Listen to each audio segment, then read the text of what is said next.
The jungle hummed with life, its air heavy with the scent of damp earth and blooming flowers.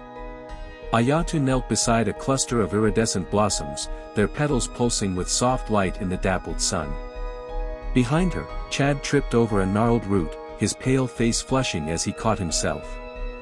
"Watch your step," Ayatu teased, rising to her full height, her light blue fur glistening with dew. "The jungle doesn't coddle the clumsy." Chad adjusted his satchel, his wide black eyes scanning the forest floor with mock indignation. "On Argob, the ground doesn't conspire against you," he said, a dry humor softening his melodic voice. Ayatu's laugh rang out, warm and unrestrained. "Your moons made you soft, Chad." "Soft?" He raised an eyebrow, meeting her gaze. "Without Argobian ingenuity, I wouldn't be breathing your jungle air. And you wouldn't know why these flowers glow." He nodded toward the blossoms. "Fine, wise one," Ayatu said, crossing her arms with a grin. "Enlighten me."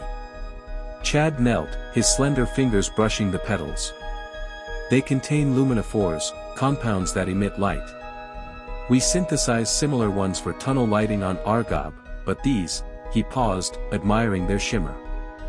"These are far more beautiful." "Luminophores," Ayatu echoed, the word foreign yet fascinating. "So they make their own light?" "Exactly," Chad said, standing. "At night, the glow draws pollinators. Beauty with purpose." Ayatu's sharp eyes sparkled. "You see the world so differently. I see colors, you see reasons." "And you," Chad replied, his voice softening, "see the jungle's soul, its rhythms, its secrets. I envy that." Their exchange, light yet profound, wove another thread in their growing bond, their differences bridging two worlds through shared wonder. Their meetings evolved into a dance of learning, their guarded walls crumbling. One afternoon, Ayatu led Chad to a clearing where Karyu tubers grew, their waxy leaves catching the sun. "These are edible," she said, pointing. "Roast them first, or they'll make you sick." Chad crouched, studying the plants. "How do you tell the safe ones?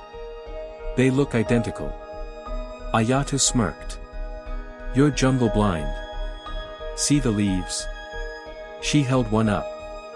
3 points for safe, 5 for poison." 3, not 5, Chad murmured, committing it to memory. "And if you're still unsure," Ayatu added, eyes glinting, "let me taste it first. If I don't keel over, you're good." Chad's laugh, a rare, unguarded sound, surprised them both. On Argob, laughter was a luxury, smothered by discipline and duty. With Ayatu, he felt a spark of joy he hadn't known he craved. In return, Chad shared his world's tools.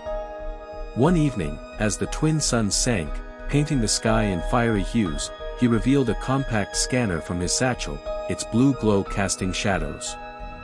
"This analyzes soil, plants, even air," he said, pressing it to a patch of moss. Symbols flickered on the screen. Ayatu leaned close, her breath warm against his cheek. "It knows all that from a touch." "Not magic," Chad said, smiling. "Science, observing, understanding." Ayatu shook her head, awestruck. "Your world feels like a dream. I can't imagine living with such things." "And I can't imagine living without them," Chad said. "But your jungle, it's alive, vibrant. Argob's a shadow by comparison." Their lessons, woven with laughter, deepened their trust, each glimpse into the other's world tightening the fragile thread between them. As their bond grew, so did the shadow of their worlds divide. One night, beneath a canopy of stars, they sat on a moss-covered log, the jungle's chorus a soft hum around them. Ayatu's voice was heavy with fear. "My people would shun me if they knew," she said.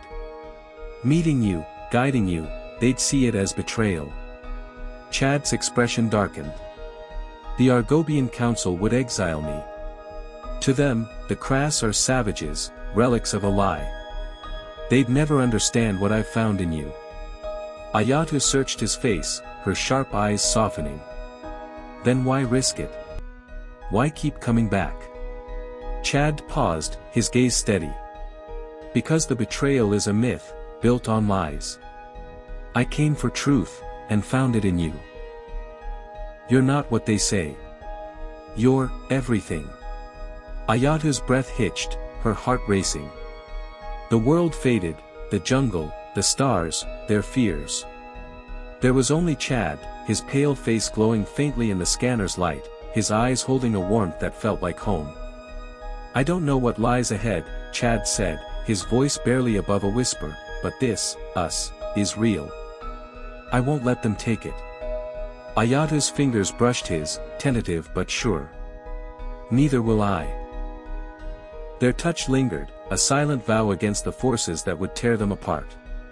Their love was a delicate flame, flickering against the winds of mistrust. Ayatu dreamed of a world where Kras and Argobians could stand together, where jungle and stars could coexist. Is it possible? She asked one night, her voice soft as they gazed at the twin moons. Chad's eyes traced the silver light. I want to believe it is, he said. But Hashim and those like him thrive on division. Centuries of lies won't unravel easily. Then we'll unravel them, Ayatu said, her voice firm. We'll show them another way. Chad's smile was bittersweet. You make it sound so simple. It's not, Ayatu admitted, her hand finding his. But if we don't try, who will? He squeezed her hand, his slender fingers warm against her fur. Together, then. Beneath the jungle's embrace, their bond burned bright, a beacon of hope in a world fractured by shadows. Yet its fragility lingered, a quiet warning of the storms to come.